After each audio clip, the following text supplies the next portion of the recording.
Hello ladies and gentlemen, it's Young here and welcome to a PlayStation 4 news update. It's a big one today. This latest news comes courtesy of Destructoid, who have posted a leaked image of a prototype of the PlayStation 4 controller. Now, as with any prototype, form factor is bound to change, but functionality-wise, this should give you guys a good idea of what to expect. This image actually falls in line with a lot of rumors. The most noticeable feature is that rectangle in the middle of the controller. Not too long ago, I released a video talking about rumors of a touchpad in the middle of the screen, and lo and behold, there it is. Keep in mind, it's not a touchscreen, it's a touchpad like the PS Vitas's back. How this will be implemented in games or in the user interface of the operating system, that is yet to be seen, but hopefully this doesn't turn out to be an unused gimmick. Now, what you cannot see in this picture is that according to sources from both IGN and Kotaku, that touchpad can be pressed like a button as well,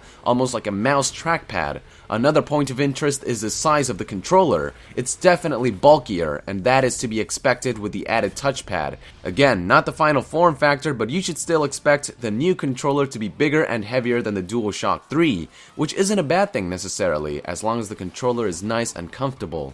Helping with comfort are the concave analog sticks, which should provide a better grip for your thumbs.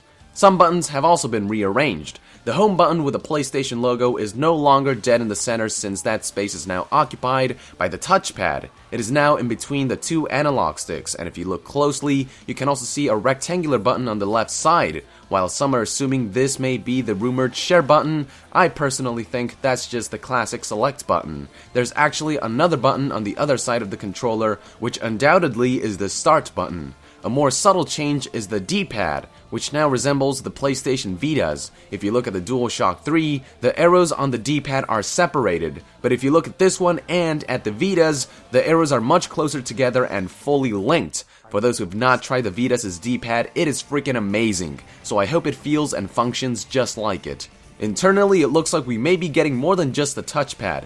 If you take a look at the space between the touchpad and the home button, you will see a speaker grill, and at the bottom of the controller, you will find a headphone jack. Furthermore, see that big shiny rectangle at the top of the controller? That's a move sensor, which increases the possibility of the previous rumor I covered, stating that the PlayStation 4 may come bundled with a new and improved PlayStation Eye. So yeah, overall this controller will retain the spirit of DualShock while adding new features and touching up on the form factor to make it look more modern and feel more comfortable. From this angle, the controller admittedly looks quite ugly, but this other image from a tweet by Digital Foundry makes the controller look quite a bit more sexy. We'll find out what the final design of the controller is on the 20th at Sony's press conference. So there you have it folks, everything new about the next DualShock. Let me know if you notice anything else that I've missed. Now, behind the controller, that very attractive mini cooler is actually the dev kit for the PlayStation 4.